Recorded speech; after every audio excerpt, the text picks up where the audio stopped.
Assalamualaikum warahmatullahi wabarakatuh. Salam sejahtera untuk kita semua. Perkenalkan, nama saya Iin Setiani, Stambuk B1 B1 21242, Program Studi Jurusan S1 Manajemen, Fakultas Ekonomi dan Bisnis Universitas Halu Oleo.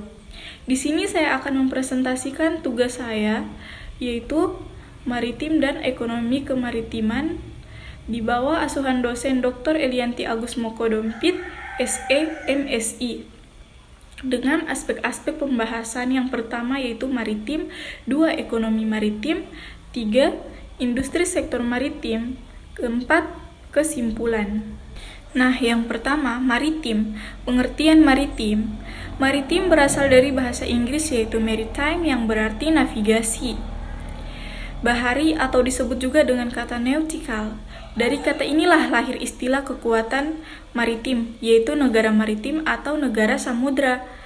Maritim dalam Kamus Besar Bahasa Indonesia diartikan yang berkaitan dengan laut, berkaitan dengan pelayaran, perdagangan di laut. Kemaritiman menurut para ahli. Geoffrey 2004 dalam bukunya Seafarer menyatakan bahwa maritim ada kalanya melihat hanya berhubungan dengan laut. Kadang-kadang diartikan juga sebagai angkatan laut dengan kekuatan darat dan udara. Kadang pula sebagai angkatan laut dalam konteks yang lebih luas, yaitu dalam kaitannya dengan semua kegiatan yang berhubungan dengan komersial dan penggunaan non-militer. Bahkan kadang-kadang istilah maritim diartikan sebagai ketiga aspek di atas. Selanjutnya, ekonomi kemaritiman, sumber daya alam laut di Indonesia. Indonesia merupakan negara maritim terbesar di dunia. Hal ini seharusnya dimanfaatkan dengan sangat baik. Pasalnya, potensi sumber daya alam laut di wilayah perairan Indonesia sangat berlimpah.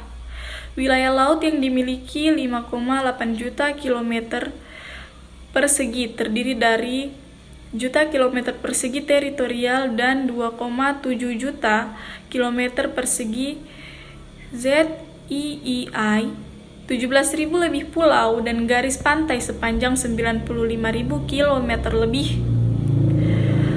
Berbagai aktivitas pada sektor kemaritiman di Indonesia yang perlu mendapat perhatian jika negara ini hanya ingin disebut dengan istilah maritime power.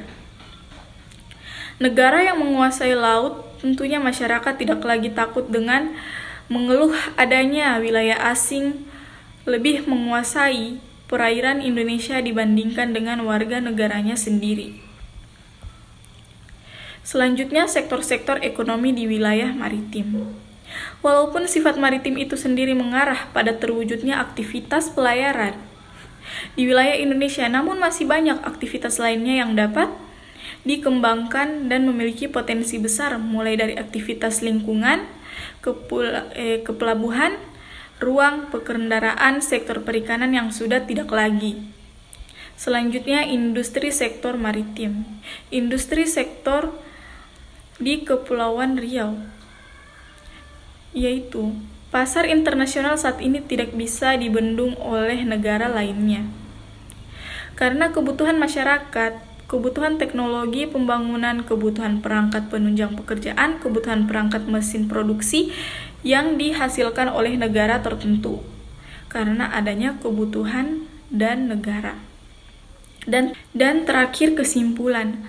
Pemahaman maritim merupakan segala aktivitas pelayaran dan perniagaan atau perdagangan yang berhubungan dengan kelautan atau disebut dengan pelayaran niaga, sehingga dapat dikatakan bahwa maritim adalah terminologi kelautan dan maritim. Selama ini, kemaritiman selalu hanya memahami dalam arti sempit ruangnya karena berkenaan dengan pelayaran dan perdagangan laut.